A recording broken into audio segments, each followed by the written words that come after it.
Olá pessoal, tudo bem? Vamos fazer um estudo bem pontual aqui sobre função da escola. Vejamos então, a gente vai analisar algumas passagens, uma base teórica. A função da escola, ela muda dependendo do período, né? Então, dependendo do momento, dependendo do contexto político, dependendo das ideias dominantes, nós temos aí a escola assumindo funções diferentes, ok? Vejam, função da escola, perceber o papel da escola nos contextos da sociedade. Então, olha aqui, ó, função da escola, perceber o papel. Então, qual é o papel da escola nos contextos? Esse papel, dependendo do contexto, ele muda, tá? Então, dependendo do contexto, esse papel muda. Pressupõe o entendimento de que queremos, do que queremos, né, do que queremos da educação e aonde queremos chegar como sociedade. A questão é que a instituição escolar, depois que ela é criada, e a escola é uma instituição burguesa, né? Em que sentido, Vinícius? O burguês se preocupa, então, em formar a população para um determinado tipo de sociedade e, consequentemente, transformar uma sociedade, né? Ou então, posteriormente, manter essa sociedade. Então, a escola, ela acaba tendo esse papel. Quando a gente fala que educação é aonde queremos chegar como sociedade, a gente percebe a grande importância da escola. A grande importância da escola, ou seja, a escola, ela não é simplesmente a instituição que oferece educação. Ela é fundamental para a construção de um determinado tipo de sociedade. Então, nós temos aqui essa relação, né, entre escola, educação e sociedade.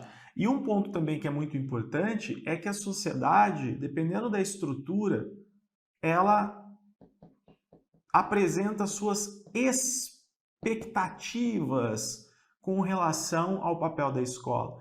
Então, nós temos aqui uma sociedade formada por sujeitos que estão praticando suas ações e existe uma expectativa, ou seja, o que se espera da escola, qual é o papel que a escola deve cumprir, quem a escola deve formar de acordo com a sociedade, de acordo com a organização social, de acordo com aquilo que a gente vive num determinado momento em termos culturais, políticos, econômicos.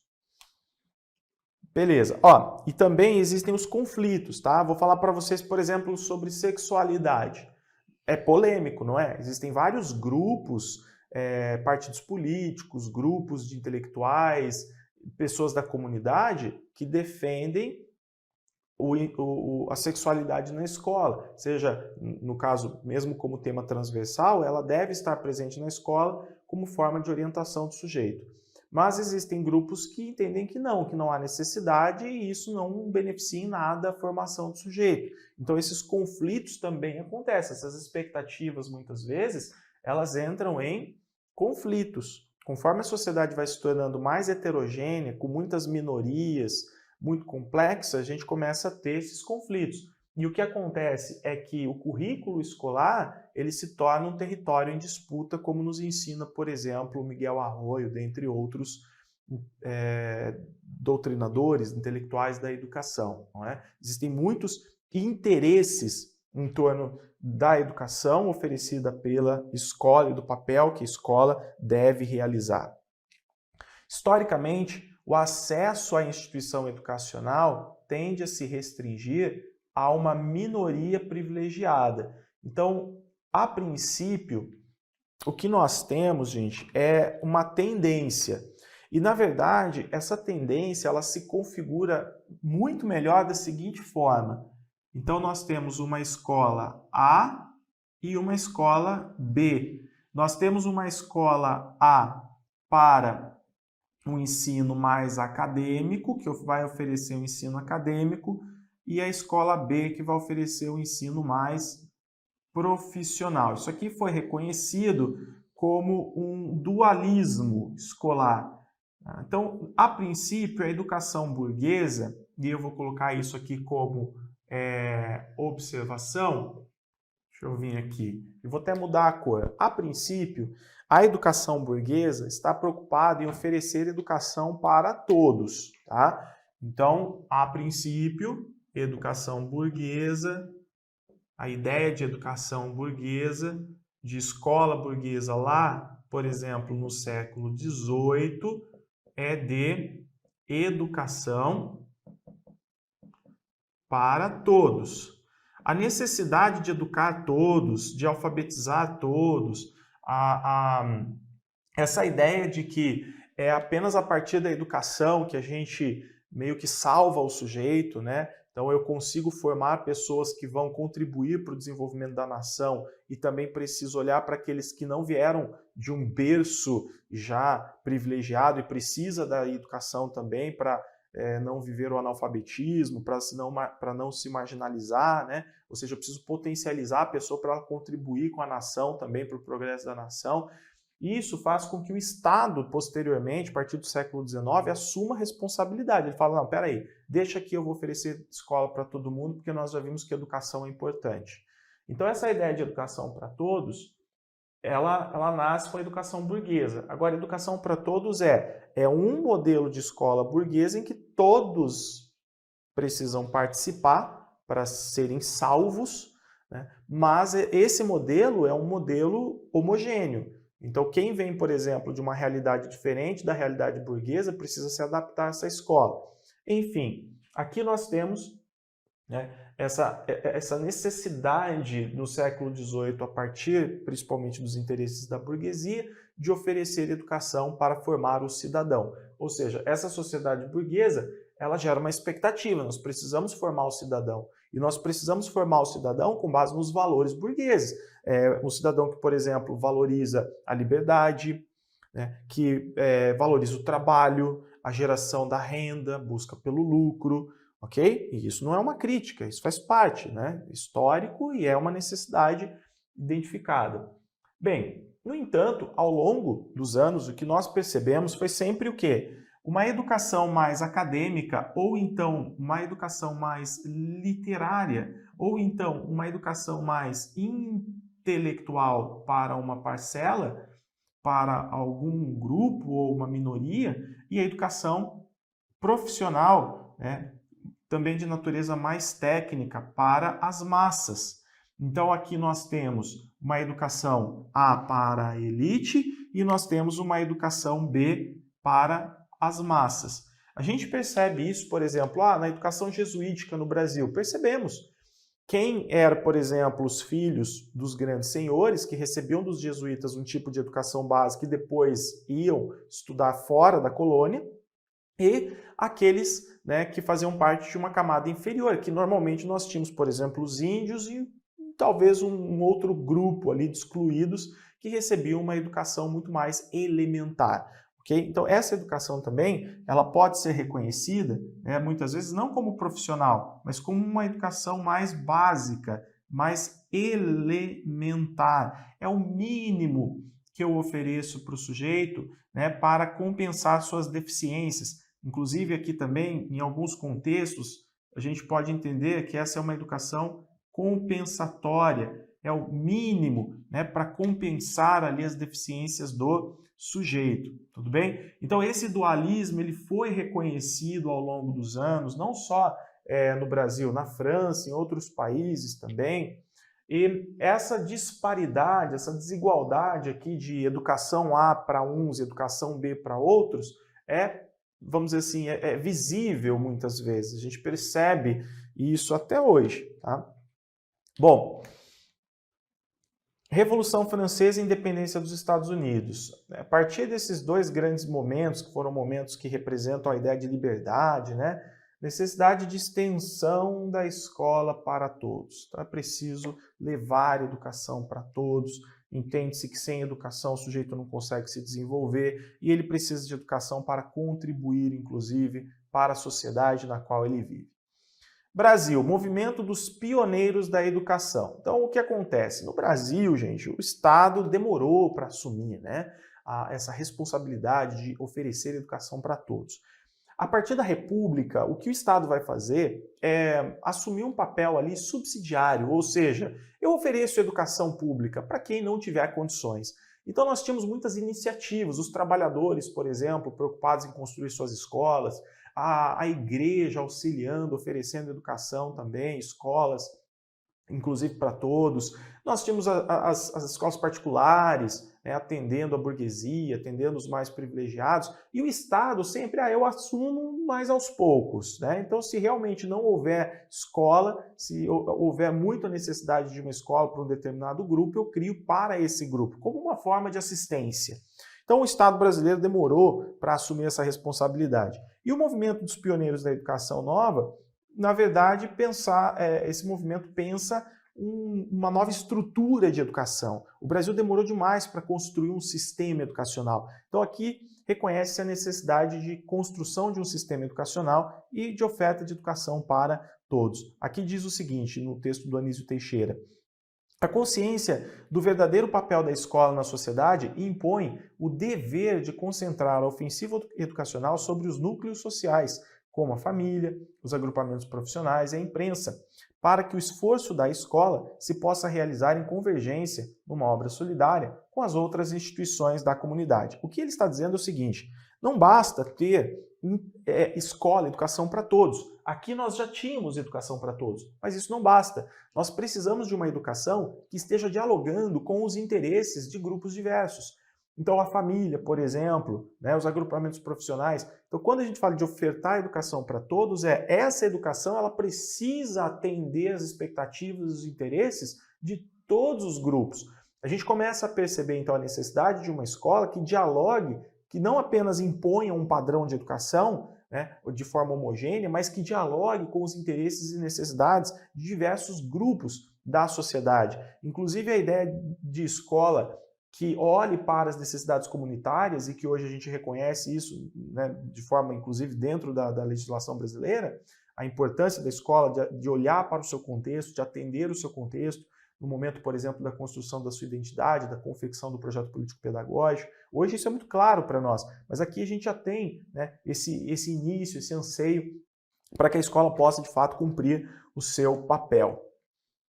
Aqui nós temos alguns pontos. Discutir os espaços, sujeitos e tempos escolares pode levar a um redirecionamento da função da escola nos dias atuais, já que ficam claras as transformações de ordem econômica, social, política e ambiental nas quais a sociedade está inserida, né? No caso, onde a sociedade está nesse momento.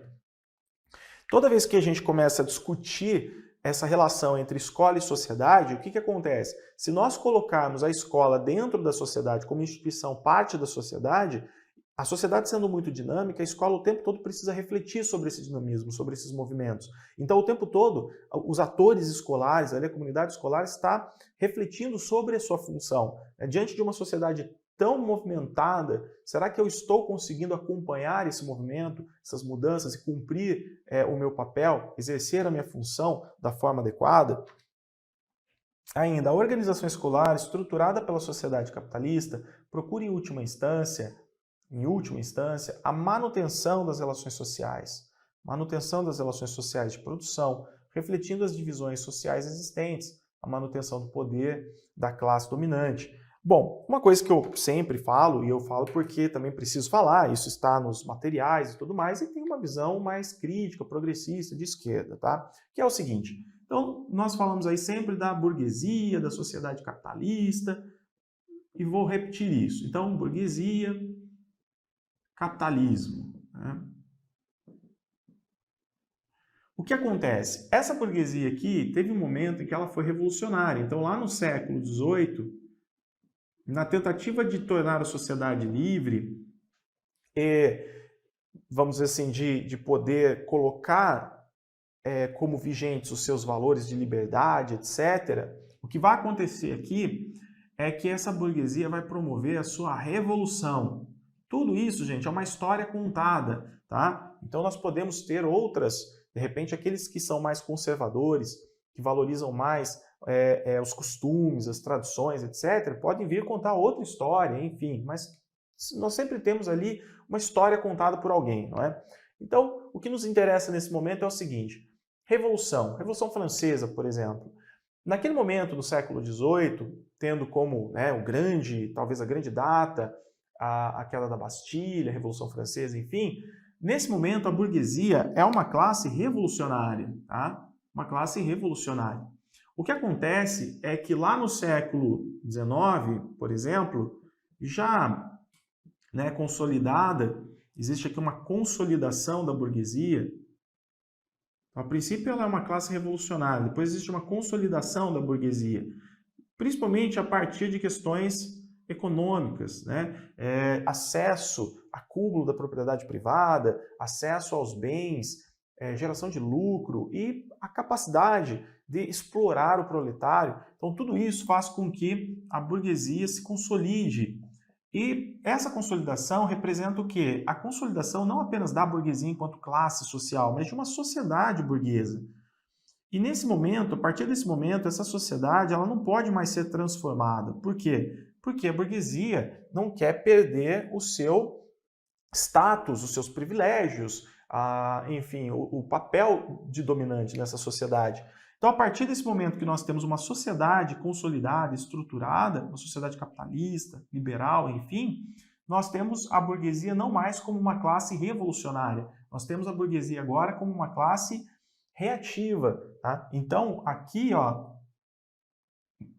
reações. Então, a burguesia sempre vai reagir. Toda vez que houver por exemplo, uma manifestação popular, um agrupamento ali, uma manifestação de trabalhadores, uma possibilidade de uma revolução de algum grupo minoritário que vá gerar transtornos, possibilidade de transformação, mudança, gerar um certo caos, uma desestruturação, uma desorganização dessa sociedade burguesa, a burguesia vai reagir. Então ela se torna uma classe reativa, e são múltiplas as reações.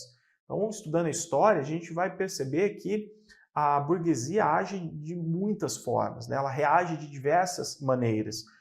E, nesse caso, é importante, então, para manter essa sociedade aqui, para manter essa sociedade estável, essa sociedade organizada, eu vou colocar aqui o seguinte, sociedade, até manter o status quo.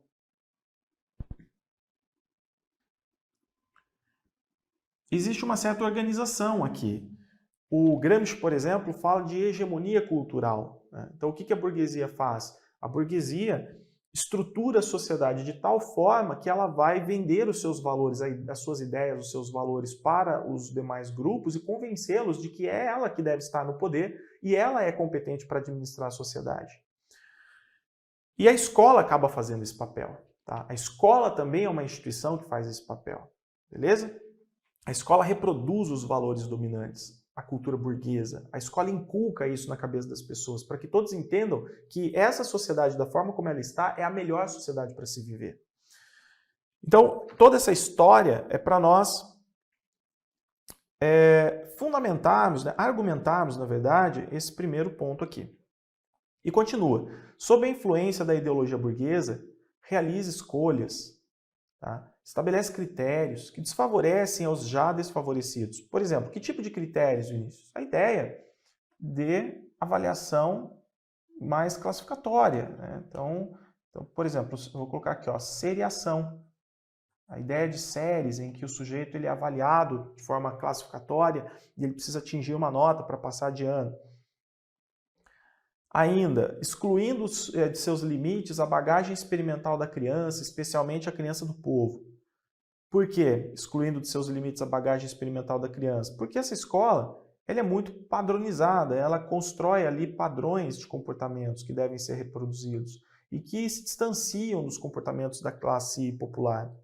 Utilizando-se do autoritarismo, da imposição de cultura e de comportamentos, enfim, e das práticas centralizadoras. Práticas centralizadoras, existe sempre um especialista, aquele que é o mais capacitado para tomar decisões. E as decisões não são tomadas em conjunto.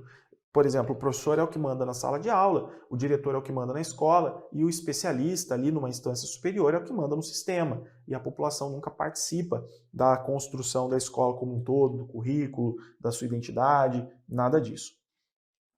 Aqui continua. A escola da qual a sociedade necessita hoje é aquela que inclui e que luta contra a exclusão econômica, política, cultural e pedagógica, provendo formação básica, como ler, escrever, formação científica, estética e ética, e desenvolvimento cognitivo e operativo. Então, o que o Libânio está dizendo é o seguinte: esses autores críticos, eles estão olhando para Marx, eles estão olhando para Gramsci, eles estão olhando para Lenin, eles estão olhando para todos esses teóricos críticos, né, que serviram para Vygotsky, no âmbito da psicologia histórico-cultural. Então, para todos esses teóricos que acabam sendo a base, os pilares do pensamento crítico. Por exemplo, no caso do Libânio, da tendência crítico-social dos conteúdos, ele olha, por exemplo, para os estudos do Georges Nider, na França, que também está dialogando com esses marxistas, com esses críticos, né? E o que o Libânio está dizendo é o seguinte, ó, esse modelo dual aqui, por exemplo, educação acadêmica, educação mais, né, academicista, para formar quem vai gerenciar a sociedade, e mais profissional ou mais elementar para aqueles que vão servir de mão de obra, que é a grande massa. Então, esse dualismo aqui, nós precisamos romper com isso. Na verdade, todos devem ter acesso a uma educação integral. Todos devem ter acesso a uma educação que gere o desenvolvimento cognitivo, mas também estético, mas também ético. Tá? Então, operativo. Então, da mesma forma que o sujeito aprende a criticidade para que ele possa ter consciência do mundo, ele também tem que ser preparado para viver o mundo do trabalho. Ele também tem que desenvolver competências, aptidões, formas de pensar que possibilitem a ele viver uma vida digna nesse mundo capitalista, nesse mundo de produção econômica, etc. E também tentar, né, a transformação da sociedade desigual, da sociedade excludente. Então nós estamos falando aí da superação do dualismo escolar e da busca por uma educação que seja integral. É o espaço que sintetiza a cultura vivenciada no dia a dia. Então a escola não é simplesmente o lugar das abstrações, em que eu levo o conhecimento científico, abstrato, muitas vezes intelectualista. Não, é o lugar das experiências, é o lugar em que aquilo que se ensina, aquilo que se vive, está, obviamente, olhando para um currículo, está olhando para uma base científica, mas também está dialogando com a prática social, tá? Com as experiências, com os conhecimentos prévios dos alunos, também com a cultura popular. A cultura formal e o conhecimento sistematizado. Tá? Então a gente olha para a cultura vivenciada no dia a dia, para a cultura formal e para o conhecimento sistematizado. Ou seja, existe um currículo a ser ensinado, existem conhecimentos, saberes que os alunos precisam aprender. A escola deve considerar o aluno como sujeito próprio do seu conhecimento, aqui no sentido de eliminação da educação bancária, né? Novo modelo social, gente, convive com uma ampla oferta de informações a todos os membros da comunidade planetária. E, mais uma vez, é possível identificar um processo de exclusão social, o qual, entretanto, apresenta características absolutamente diferentes daquelas presentes no período industrial. Então, aqui, por exemplo, no relatório Delors, em que nós temos lá, por exemplo, os 4 pilares da educação para o futuro, né? Ele vai identificar o seguinte: a educação ela era excludente no início da industrialização, no período da industrialização e depois no auge da industrialização, e hoje nós vivemos uma outra sociedade de muita globalização, de fluxo de informações, etc.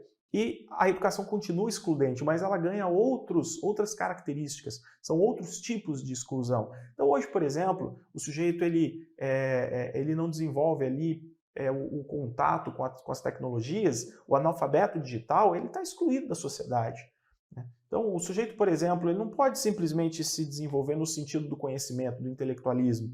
Ele tem que saber também, ele tem que aprender a saber, a pesquisar, a conhecer, mas ele tem que aprender a fazer também, né? Ele tem que aprender a fazer, ele tem que aprender a ser, ele tem que aprender a conviver. Então, tudo isso é importante. Essa educação integral é a educação para um mundo mais complexo, por um mundo em que nós não temos apenas relações de produção em que eu produzo, ganho salário, você ganha o lucro. Não, nós temos N relações e é preciso formar para todas elas, né?